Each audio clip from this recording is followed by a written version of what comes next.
الرجیم بسم اللہ الرحمن الرحیم ولا تتمنوا ما فضل اللہ به بعضکم علی بعض، اور تم اس چیز کی تمنا نہ کرو، تم اس چیز کی خواہش نہ کرو جس کو اللہ تعالیٰ نے، جس کے ذریعے سے اللہ تعالیٰ نے تمہیں ایک دوسرے پر فوقیت دے رکھی ہے، جس کے ذریعے اللہ تعالیٰ نے تمہیں ایک دوسرے پر فوقیت دے رکھی، فضل اللہ، فوقیت دے رکھی ہے۔ للرجالی، مرد کے لیے، نصیب، وہ حصہ ہے، مما اکتسبوا، جس کی وہ کوشش کرتا ہے، وللنساء نصیب، اور عورت کے لیے بھی وہی ہے، مما اکتسب، جس کی وہ کوشش کرتی ہے۔ واسألوا اللہ من فضلہ، اور تم اللہ تعالیٰ سے اس کے فضل کا سوال کرو۔ ان اللہ کان بکل شیء علیما، بلا شبہ اللہ تعالیٰ ہر چیز کا علم رکھنے والے ہیں۔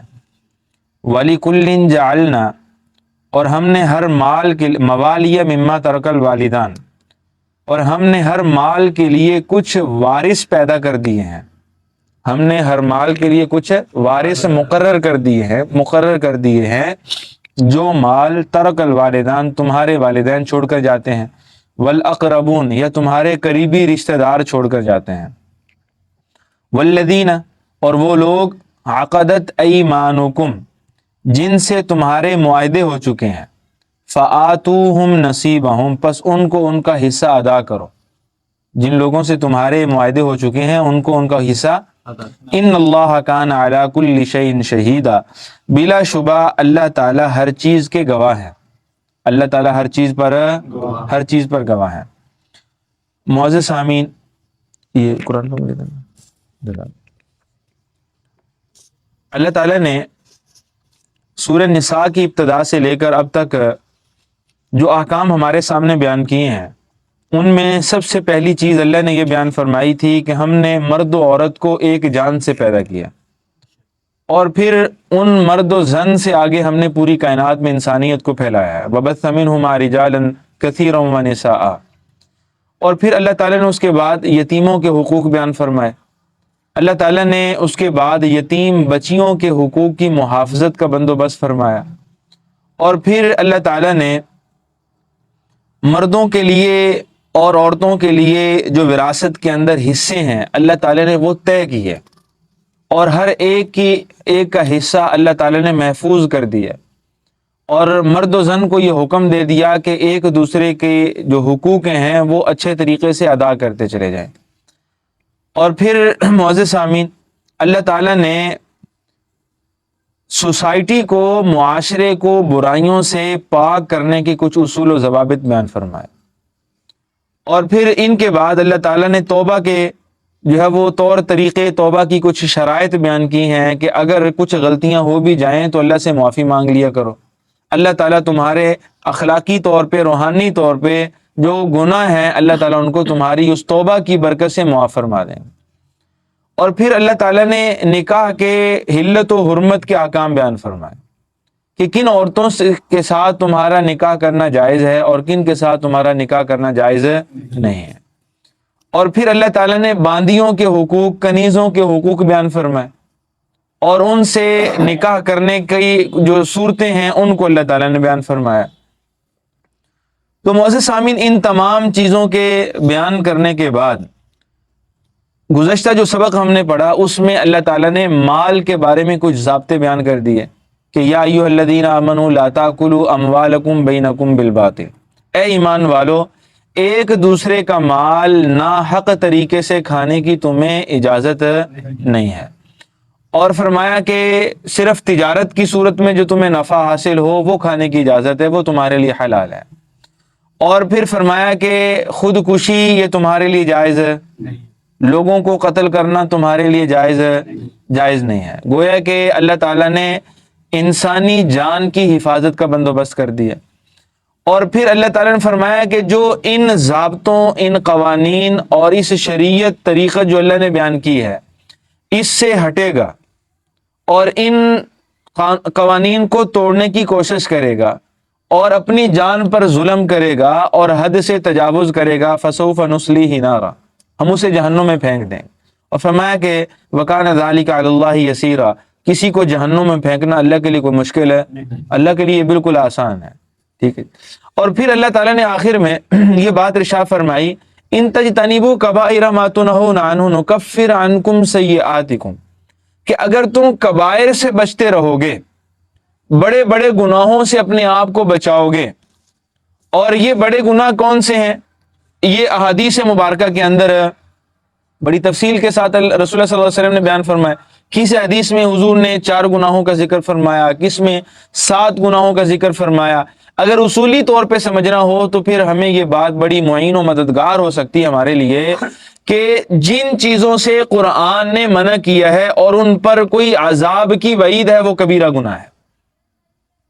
جن چیزوں سے نصوص میں اللہ نے منع کیا، رسول اللہ صلی اللہ علیہ وسلم نے نص میں منع کر دیا، اور ان پر کسی عذاب کی وعید وارد ہوئی ہے، تو وہ گناہ کیسا ہے؟ وہ کبیرہ گناہ ہے۔ اب اللہ نے فرمایا کہ تم کبیرہ سے بچتے رہو، اور اللہ کا فضل اب صرف کبائر سے بچنے کی وجہ سے تم پر اللہ کا فضل کیسے آئے گا؟ نکفر عنکم سیئاتکم، کہ تمہارے چھوٹے موٹے گناہ وہ تو ہم ویسے ہی معاف کرتے رہیں۔ اور فرمایا کہ وندخلکم مدخلا کریما، اگر تم کبائر سے بچتے رہو گے تو ہم تمہیں ایک ایسی جگہ میں داخل کر دیں گے جو بہت معزز باعزت اور تکریم والی جگہ ہے۔ اور وہ یہ جگہ کون سی ہے؟ یہ جنت ہے، یہ اللہ کی رضا کی جگہ ہے، یہ اللہ کی خوشنودی کا مسکن ہے، اور یہ ایمان والوں اور متقی لوگوں کا ٹھکانہ ہے۔ اب معزز سامعین، آج کی یہ جو آیات میں نے آپ کے سامنے جن کا ترجمہ کیا ہے، جو ہمارا درس ہے، حضرت ام سلمہ رضی اللہ تعالی عنہ یہ کون ہے؟ یہ ازواج مطہرات میں سے ہیں، رسول اللہ صلی اللہ علیہ وسلم کی زوجہ محترمہ ہیں، امہات المؤمنین میں سے ہیں۔ ان کے بارے میں آتا ہے کہ انہوں نے جب مردوں کی نیکیاں دیکھی، مردوں کی جد و جہد اور ان کی کوششوں کو دیکھا، اور اس کی صورت میں ملنے والا اللہ کا فضل دیکھا، تو حضرت ام سلمہ رضی اللہ تعالی عنہا نے وہی بات کہی جو عموماً عورتیں ایسے مواقع پہ کہہ دیتی ہیں۔ وہ کیا کہ انہوں نے دیکھا کیا اور خواہش کیا کی؟ دیکھا تو انہوں نے یہ کہ مرد جہاد کے اندر جنگ و جدل میں شریک ہوتے ہیں، تو جب جہاد میں شریک ہوتے ہیں تو جہاد میں شرکت کی وجہ سے عورتوں سے نیکیوں میں بہت سبقت کر جاتے ہیں، اور اگر اللہ تعالیٰ شہادت دے دیں تو شہادت کے اعلیٰ ترین مراتب پہ فائز ہو جاتے ہیں، اور اللہ تعالیٰ اگر فتح دے دیں، زندگی دے دیں، تو مال غنیمت کی صورت میں کثیر حصہ، وافر حصہ ان کے پاس آ جاتا ہے۔ اور اسی طرح وراثت کے اندر جب وراثت تقسیم ہوتی ہے تو عورت کو ایک حصہ ملتا ہے، مرد کو 2 حصے مل جاتے ہیں۔ تو انہوں نے کہا کاش ہم بھی مرد ہوتے، ہم عورتیں بھی کیا ہوتے کہ نہ نیکی میں پیچھے رہتے اور نہ ہی مال و دولت میں پیچھے رہتے۔ بات سمجھیں؟ تو جب اس خواہش کا اظہار کیا تو قرآن نازل ہو گیا، اور اللہ تعالیٰ نے اب تربیت کیا کی ہے۔ اب وہ دیکھیے اللہ کے لفظ جو ہیں وہ ان پہ ذرا آپ نے غور کرنا ہے۔ اللہ نے فرمایا وَلَا تَتَمَنَّوْا مَا فَضَّلَ اللَّهُ بِهِ بَعْضَكُمْ عَلَى بَعْضٍ، کہ تمہیں ایسی تمنا، ایسی آرزو، ایسی خواہش کرنے کی اجازت نہیں ہے کہ جس کے ذریعے سے ہم نے تمہیں ایک دوسرے پر فضیلت دے رکھی ہے۔ یہ اللہ ہی کے علم میں تھا کہ کس کا مرد ہونا بہتر ہے اور کس کا عورت ہونا، جنس کس کو کیا ملنی ہے، یہ فیصلہ کس کا ہے؟ یَهَبُ لِمَن یَشَاءُ إِنَاثًا وَیَهَبُ لِمَن یَشَاءُ الذُّکُورَ، کسی کو اللہ تعالیٰ بیٹے دے دیں یا بیٹیاں دے دیں، یہ فیصلہ کس کا ہے؟ یہ اختیار کس کا ہے؟ یہ اختیار انسانوں کا نہیں ہے۔ تو جو اختیار سے چیز باہر ہے تو اللہ نے فرمایا کہ اس کے بارے میں تمہیں کوئی تمنا، آرزو، خواہش کرنے کی اجازت نہیں ہے، اس لیے کہ وہ تمہارے دائرہ اختیار میں، وہ کلی طور پہ اللہ کا اختیار ہے، اور جو اختیارات میرے رب کے ہیں ان میں تمہیں عقل و شعور کے گھوڑے دوڑانے کی اجازت نہیں ہے۔ اب اللہ تعالیٰ ہی بہتر جانتے تھے کہ کس کو کون سی جنس دینی ہے، کس جان کو مرد بنانا ہے اور کس جان کو، کس نفس کو عورت بنا کر دنیا میں بھیجنا ہے۔ یہ فیصلہ کس کا ہے؟ یہ رب کا ہے۔ اس میں کسی دوسرے کو اللہ نے فیصل نہیں بنایا، کسی دوسرے کو کوئی اختیار نہیں دیا ہے۔ اچھا، اب جنس کی وجہ سے فضیلت بھی ہے یا نہیں ہے؟ ہے نا جی، جنس کی وجہ سے کچھ نہ کچھ تو فضیلت ہے۔ اب وہ فضیلت کیا ہے؟ وہ کل کا سبق ہمارا یہی ہے، الرجال قوامون علی النساء۔ اللہ فرماتے ہیں کہ ہم نے مردوں کو ایک درجہ عورت پر فضیلت دے رکھی ہے، برتری دے رکھی ہے، ان کو ہم نے مضبوط بنایا ہے۔ بات سمجھے؟ اچھا، یہ تو ہے جنس کے اعتبار سے چند باتیں، ٹھیک ہے جی۔ اگر دیکھا جائے جو چیزیں انسان کے اختیار میں ہے تو اللہ تعالیٰ اصل میں توجہ اس طرف دلانا چاہتے ہیں کہ جو تمہارے اختیار میں ہے تم اس میں اپنی کوشش کرو، جہد کرو۔ عین ممکن ہے کہ ایک عورت ہو کر بھی وہ مرد سے کہیں آگے چلی جائے، نہیں سمجھے؟ اب وہ اختیار میں کیا چیزیں ہیں اور اس میں کوشش کا جو ہے وہ اللہ کی طرف سے حکم کیا ہے؟ اب اس کے بارے میں فرمایا فاستبقوا الخیرات، نیکی کا میدان کھولا پڑا ہے، بڑھنا چاہتی ہو تو مرد سے بڑھ جاؤ، اور مردوں کو بھی حکم ہے کہ بڑھنا چاہتے ہو تو ایک دوسرے سے آگے کیا کر لو، اب سبقت اختیار کرو، یہاں پہ ایک دوسرے سے نیکیوں میں جو ہے وہ بڑھنے کی کوشش کرو، یہ میدان تمہارے لیے کھلا ہے۔ اور میں نے شاید پہلے بھی آپ کے سامنے عرض کیا ہو، دوبارہ پھر اس کو سن لیجئے، نیکی اور تقوی یہ ایک ایسا بحر بے کراں ہے جس کا کوئی کنارہ نہیں ہے۔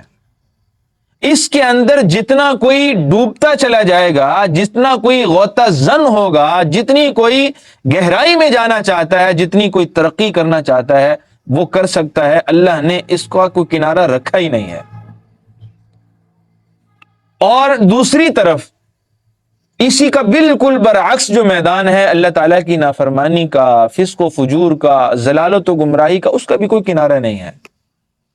اور یہ دونوں چیزیں اللہ نے انسان کے اختیار میں دے دی ہیں کہ تم نیکی کے میدان میں سبقت کرنا چاہتے ہو، گھوڑے دوڑانا چاہتے ہو تو تمہیں اس میں کھلی چھوٹ ہے، اور اگر تم ادھر جانا چاہتے ہو تو ادھر چلے جاؤ، لیکن یاد رکھنا نولیہ ما تولا، اپنے اختیار سے تم جس راستے کا انتخاب کرو گے وہ راستہ نیکی کا ہو، وہ راستہ بدی کا ہو، وہ راستہ تقوی کا ہو، وہ راستہ نافرمانی کا ہو، جس راستے کا تم انتخاب اپنے اختیار اپنی مرضی سے کرو گے وہ راستہ میں تمہارے لیے آسان کر رہا ہوں، چاہے نیکی کا ہو چاہے۔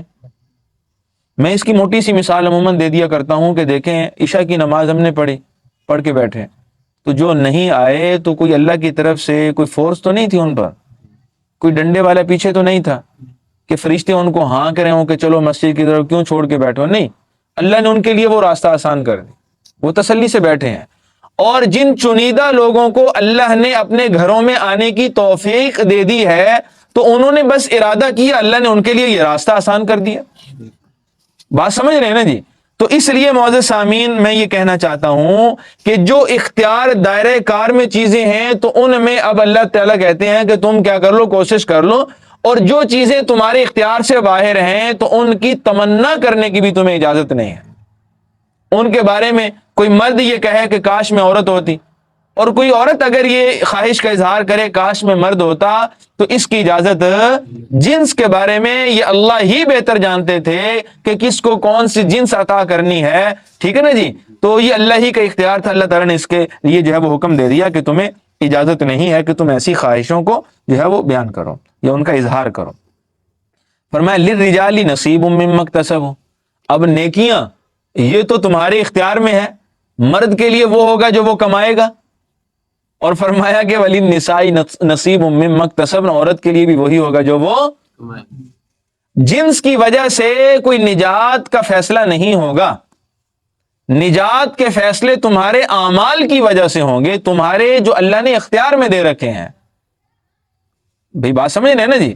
تو نجات کا فیصلہ، درجات کا فیصلہ وہ جنسوں کی بنا پر نہیں ہوگا، بلکہ وہ اعمال کی بنیاد پہ ہوگا، اور اعمال میں اللہ تعالیٰ نے تمہیں جو ہے وہ کھلی اجازت دے رکھی ہے، وہ میدان تمہارے لیے کھلا پڑا ہے۔ اور فرمایا وَاسْأَلُوا اللَّهَ مِن فَضْلِهِ، رہی بات یہ کہ فضل کی، رزق کی، کہ مرد زیادہ لے جاتے ہیں، تو فرمایا کہ وَاسْأَلُوا اللَّهَ مِن فَضْلِهِ، تم اللہ سے اس کے فضل کا سوال کرو، اور دوسری جگہ پہ کیا فرمایا؟ واللہ ذو الفضل العظیم، اللہ تعالیٰ ہی بڑے فضل کے کیا ہیں؟ مالک ہیں۔ تو جب فضل کے مالک اللہ ہیں تو سوال بھی، اور رسول اللہ صلی اللہ علیہ وسلم نے تو ارشاد فرمایا کہ جو اللہ تعالیٰ سے اس کے فضل کا سوال نہیں کرتا تو اللہ تعالیٰ، یا اس سے جو مانگتا نہیں ہے، سوال نہیں کرتا، اللہ تعالیٰ اس کے اوپر غضب کرتے ہیں، غصہ کرتے ہیں کہ یہ مجھ سے مانگ کیوں نہیں رہا، دعا کیوں نہیں کر رہا۔ اور یہاں دعا سے روایتی دعا مراد نہیں ہے بھائی، یہ جو ہم نمازوں کے بعد امام کے ساتھ ہاتھ اٹھا لیتے ہیں اور امام کے ساتھ جو ہے وہ ہاتھ منہ پہ پھیر لیتے ہیں، اپنی سنتوں کے بعد روایتی طور پہ ہاتھ اٹھا لیتے ہیں، دو چار جو مشینی طور پہ دعائیں ہمارے زبان پہ جاری ہوتی ہیں وہ کہہ لیتے ہیں، ادھر ادھر بھی سب جائزہ جو ہے وہ لیا جا رہا ہوتا ہے، اور پھر ہاتھ منہ پہ پھیرے اٹھ کے چلے گئے۔ رسول اللہ صلی اللہ علیہ وسلم فرماتے ہیں ان اللہ لا يقبل دعاء من قلب لاہن، اللہ تعالیٰ غافل دل کی دعا قبول نہیں فرماتے۔ تو جب بھی اللہ سے مانگا جائے تو حضوری کے ساتھ مانگا جائے، اللہ تعالیٰ سے جب سوال کیا جائے تو پورے خشوع خضوع سے مانگا جائے، کم از کم اتنا تو ہو کہ سائل کی طرح تو مانگو۔ ہمارے سامنے بھی تو سائل آتے ہیں نا، اگر وہ ہم سے سوال کریں اور منہ ان کا دوسری طرف ہو، توجہ ان کی دوسری طرف ہو، تو کیا ہم دینا پسند کریں گے؟ ہم تو اپنے سامنے کھڑا ہونا پسند نہیں کریں گے۔ اور اللہ کے معاملے میں کہ اللہ تعالیٰ جو ہے وہ اتنی قدر کے بھی لائق نہیں جتنا ایک سائل کے سامنے ہماری قدر ہے۔ بھائی بات سمجھ رہے ہیں یا نہیں سمجھ رہے؟ تو اس چیز کو اپنے دلوں کے اندر پیدا کریں کہ جب دعا کریں تو ٹوٹ کے دعا کریں، جب مانگے اللہ تعالیٰ سے تو سائل کی طرح مانگے کہ واقعی اللہ کو پتہ چلے کہ یہ میرے در سے کچھ مانگنے کے لیے آیا ہے، اور پھر اللہ سے اپنی عجز و نیازی کا اظہار کریں، اللہ سے کہیں کہ الہ العالمین سخت جو ہے وہ میں پریشان ہوں، میں سخت محتاج ہوں، میں سخت عاجز ہوں، شدید عاجز ہوں، اور میں نے آپ ہی سے لینا ہے، آپ کے علاوہ میں نے کسی سے نہیں لینا، میں نے آپ ہی سے مانگنا ہے، آپ نے حکم دے رکھا ہے، آپ کے پیغمبر نے حکم دے رکھا ہے، میں اس کی تعمیل بھی کر رہا ہوں اور مجھے ضرورت بھی ہے۔ بات سمجھے؟ تو جب اس طرح ٹوٹ کے مانگا جائے گا تو وہ ذات ضرور دیتی ہے۔ ان الذین یستکبرون عن عبادتی، اللہ فرماتے ہیں جو دعاؤں کے معاملے میں تکبر کرتے ہیں، سیدخلون جہنم داخرین، ہم ان کو عنقریب جہنم میں داخل کر دیں گے۔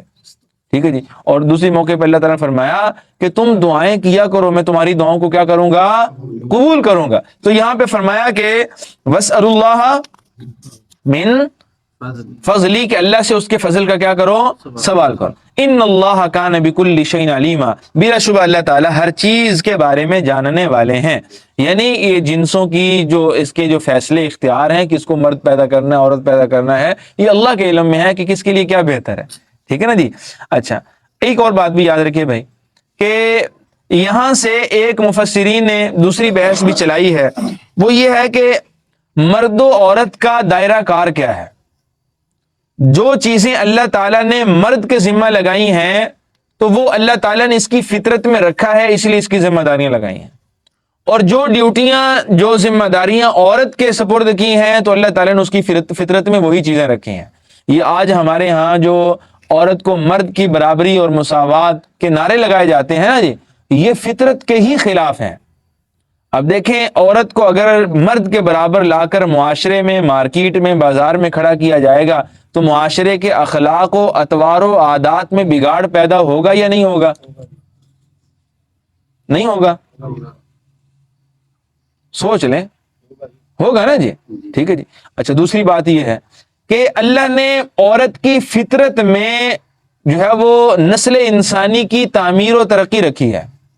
افزائش نسل کی جو صلاحیت ہے وہ کس میں ہے؟ عورت کے اندر رکھی ہوئی ہے۔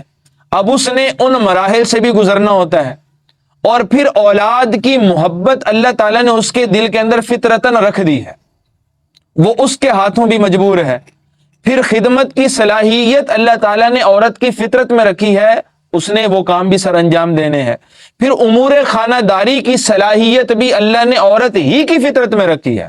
مرد جتنا بھی نظم و ضبط والا ہو وہ گھر کو اکیلا سنبھال نہیں سکتا۔ آپ نے پتہ نہیں ایسے مرد دیکھے یا نہیں دیکھے، ہم نے تو ایسے گھروں کا جا کے جائزہ لیا جہاں پہ عورتیں نہیں، واللہ ان کے گھر وہ اجڑے ہوئے ویرانہ اور جو ہے وہ کچھ عجب ہی منظر پیش کرتے نظر آتے ہیں۔ وہ اپنی زبان حال سے یہ کہتے ہیں کہ عورت کے بغیر گھر کا کوئی حال ہے، اور اس کا مظاہرہ ہم بھی کرتے رہتے ہیں۔ بات سمجھے نا جی. تو اس لیے جو چیزیں اللہ نے اس کی فطرت میں رکھی ہیں وہ اس کا ایک آپ یوں سمجھیے کہ اس کا ایک دائرہ کار ہے, اور جو اللہ نے دائرہ کار اس کا بنایا ہے وہ اسی میں جچے گی, وہ وہی چیزیں بحسن و خوبی سر انجام دے سکتی ہے. اور جو مرد کا دائرہ کار ہے وہ, اب دیکھیں محنت مشقت والے کام وہ سارے کے سارے اللہ تعالیٰ نے مرد پہ ڈالے ہیں, اس لیے کہ اس کے قوا عورت سے مضبوط ہیں, اور جو کمزور کام ہے کم محنت طلب کام ہے وہ اللہ تعالیٰ نے عورت کے سپرد کی ہیں, اس لیے کہ وہ صنف نازک ہے. تو یہ جو استعداد ہے اللہ تعالیٰ نے ذمہ داریاں بھی اسی اعتبار سے اللہ تعالیٰ نے ان جنسوں کے اوپر رکھی ہیں, اور ہر ایک کا جو ہے وہ دائرہ کار اللہ تعالیٰ نے جو ہے وہ کھینچ دیا ہے, وہ اسی میں جچتا ہے. اور مرد اگر مارکیٹ میں, مرد اگر محنت مشقت والے کام, جنگ و جدل والے کام جہاد کے کرتا ہے تو یہ مرد کو زیب دیتا ہے, اور عورت اگر امور خانہ داری سر انجام دے رہی ہے تو یہ اپنی فطرت کے تقاضوں کے مطابق کام کر رہی ہے. یہ یہیں پہ خوبصورت لگے گی. اگر عورت کو گھر سے اٹھا کے لا کے باہر مارکیٹ میں بٹھا دیا جائے گا تو پھر معاشرے کے اندر بگاڑ ہی پیدا ہوگا. اب آگے اللہ نے فرمایا وَلِكُلٍّ جَعَلْنَا مَوَالِيَ مِمَّا تَرَكَ الْوَالِدَانِ وَالْأَقْرَبُونَ, تمہارے والدین اور تمہارے قریبی رشتہ دار جو مال چھوڑ کر جاتے ہیں ہم نے ان کے لیے وارث مقرر کر دیے ہیں, جن کی تفصیل ہم نے پیچھے یوصیکم اللہ والے رکوع میں پڑھ لی ہے. بات سمجھے نا جی. اب دیکھیں جو ہے وہ بیٹے کا کیا حصہ ہے, بیٹی کا کیا ہے, بھائیوں کا کیا ہے, باپ کا کیا ہے, ماں کا کیا ہے, وہ سارے حصے ہمارے سامنے آ چکے ہیں. اور اس میں ہم نے کلی طور پہ جو ضابطے کی بات پڑھی تھی وہ کیا, کہ وراثت کے حقدار کتنے ہوتے ہیں, 3 ہوتے ہیں. ٹھیک ہے جی. ذوی الفروض جن کے حصے اللہ نے قرآن پاک میں بیان کر دیے ہیں. ٹھیک ہے جی. اور اگر ان میں کوئی بھی نہ ہو تو پھر عصبات, والد کی طرف سے جو رشتہ دار ہوتے ہیں وہ پھر اس کے وارث بن جاتے ہیں. اگر والد کی طرف سے بھی کوئی نہ ہو تو پھر ذوی الارحام یعنی ماں کی طرف سے جو رشتہ دار ہوتے ہیں وہ پھر اس کے حقدار بن جاتے ہیں. ٹھیک ہے جی. تو اس سے وہی مراد ہے. والذین عقدت ایمانکم فآتوہم نصیبہم, اللہ فرماتے ہیں جن سے تمہارے معاہدے ہو چکے ہیں, تمہارے ایگریمنٹ ہو چکے ہیں, ان کو ان کے حصے دے دو, وہ ادا کرتے رہو. بھائی اس سے موالات مراد ہے. زمانے اسلام کی ابتدا میں, بلکہ امام اعظم ابو حنیفہ رحمۃ اللہ تعالی علیہ کے ہاں اب بھی اسی آیت کی وجہ سے, ان کی دلیل یہی آیت ہے, وہ فرماتے ہیں کہ اس کی مثال میں نے پہلے بھی آپ کے سامنے عرض کی تھی, کوئی نو مسلم مسلمان ہو کر وہ دارالحرب سے دارالایمان میں آ جاتا ہے, دارالاسلام میں آ جاتا ہے, یہاں پہ آ کے وہ کسی سے دوستی اور بھائی چارہ قائم کر لیتا ہے, اور اس سے کہتا ہے کہ بھائی ہم خوشی غمی کے برابر کے شریک ہیں, ہم بھائی ہیں, ہم میں بھائی چارہ ہوگا, اخوت ہوگی. ٹھیک ہے جی. اب یہاں پہ قانون یہ بن جاتا ہے کہ اس کی وراثت کا حقدار یہ ہوگا اور اس کی وراثت کا حقدار یہ ہوگا. اور بعض علماء فرماتے ہیں کہ وہ اس کی وراثت کا حقدار تو نہیں بن سکتا, البتہ یہ جو دارالاسلام میں وہ آنے والے نے جس کو بھائی بنایا ہے, یہ اگر نو مسلم کے لیے اپنے مال میں سے وصیت کر جائے تو اس کو اس کا حق حاصل ہے.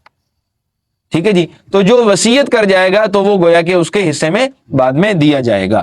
تو بہرحال فرمایا کہ اگر تم بھائی چارے کا ایگریمنٹ آپس میں کر لو, معاہدہ کر لو, اور پھر کسی کا انتقال ہو جائے تو پھر وراثت اس کو منتقل ہو سکتی ہے. ٹھیک ہے جی. فآتوہم نصیبہم, بس تم ان کو ان کا حصہ دو. ان اللہ کان علی کل شیء شہیدا, بس تمہاری ہر چیز پر یا ہر کام پر گواہ کون ہے؟ اللہ تعالیٰ کی ذات ہے.